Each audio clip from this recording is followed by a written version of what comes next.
దివ్యాని మామూలుగానే ఆపలేకపోతున్నారు. ఎందుకంటే ఆవిడ టాస్క్ గెలిచింది. సో, ఆవిడ వల్లే భరణి గారు లోపల ఉన్నారని ఫీల్ అయిపోతుంది. ఇంక ఇప్పుడు అసలు ఎవరు ఆపలేరేమో! ఎందుకో మాట్లాడుకుందాం దానికన్నా ముందు. ఈ షోట్ ఎవరైతే ఫస్ట్ టైమ్ చూస్తున్నారో వాళ్ళు please do subscribe BB talkies Telugu and వెంటనే పక్కనే ఉన్న బెల్ ఐకాన్ ప్రెస్ చేసుకోండి. ఎందుకంటే నేను షార్ట్ పెట్టగానే మీకు నోటిఫికేషన్ రావాలంటే పక్కన ఉన్న బెల్ ఐకాన్ ప్రెస్ చేసుకోండి. దివ్యకి, తనుజాకి మామూలుగానే పడట్లేదు. తనుజ పెద్ద ఫీల్ అవ్వట్లేదు. బట్ దివ్య ఓవర్ పొజిటివ్ చూపిస్తుంది. అంటే దివ్యదంతా ఒక ఫేక్ బాండింగ్. ఆవిడ మొన్న భరణి గారు వచ్చినప్పుడు ఏడవడం గానీ, సో అంతా నాకైతే ఫేకే అనిపిస్తుంది. 200% ఫేకే.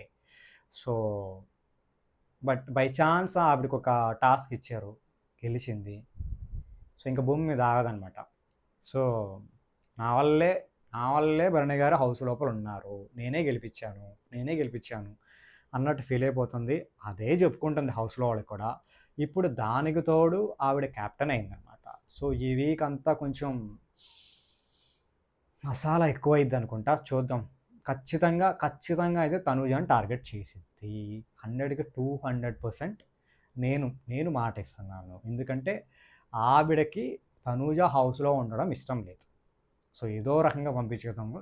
ఆవిడకి తోడుగా తనూజ హౌస్‌లో ఉండకూడదు అనుకునే వాళ్ళు, తనూజకి బాగా ఇష్టమైన వాళ్ళు కూడా చాలామందున్నారు. వాళ్ళు కూడా దివ్యకి సపోర్ట్ చేస్తారు. సో, అగ్గికి సంథింగ్ ఏదో సామెత ఉండేది కదా! అగ్గికి ఏదో పోస్తే ఇంకా పెరిగిద్ది అని చెప్పి. సో, అట్లా ఇప్పుడు ఈవిడ క్యాప్టెన్సీలో మరి ఇంకా ఎన్ని ఘోరాలవుతాయో అసలు ఈవిడ్ని చూద్దాం. ఈవిడ యాటిట్యూడ్ మారిద్దా? లేకపోతే జెన్యూన్‌గా ఉండిద్దా? అనేది చూద్దాం. ఏమి యాటిట్యూడ్ లేకుండా, ఏ హెడ్ వెయిట్ లేకోకుండా, ఆవిడ చేసిన దానికి క్రెడిట్స్ ఎక్స్‌పెక్ట్ చేయకోకుండా, మంచిగా నార్మల్‌గా ఉంటే ఆవిడ నెక్స్ట్ లెవెల్ గ్రాఫ్ పెరిగిద్ది.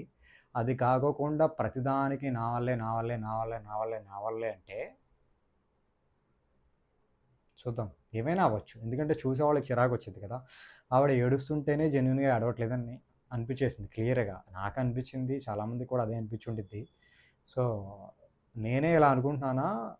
మీకు కూడా సో, దివ్య ఫేక్ అని ఏమైనా అనిపిస్తుందా? సో, మీరు కూడా ఎవరైనా నాలాగే అనుకునే వాళ్ళు ఎవరైనా ఉంటే కొంచెం కింద కామెంట్ పెట్టండి. చూద్దాం. అంటే నేనేమైనా తప్పుగా అర్థం చేసుకుంటున్నానా ఆవిడని? లేదా నేను కరెక్టేనా? అనేది కొంచెం నాకు క్లారిటీ వచ్చిద్ది. సో, చూద్దాం మరి ఈ వీకెండ్ నాకు ఏమంటారో. ఏమైనా అవ్వచ్చు. సో, ఈ వీకెండ్ అయితే గట్టి క్లాసే పడిద్దనుకుంటున్నాను. సో, ఎవరికేమేం క్లాస్ పడిద్దో చూద్దాం. అండ్ ఒకటి, 2 ఫుల్ వీడియోస్ కూడా చేసి అప్‌లోడ్ చేశాను. షార్ట్స్ చూస్తున్నారు. అలాగే ఫుల్ వీడియోస్ కూడా చూడండి.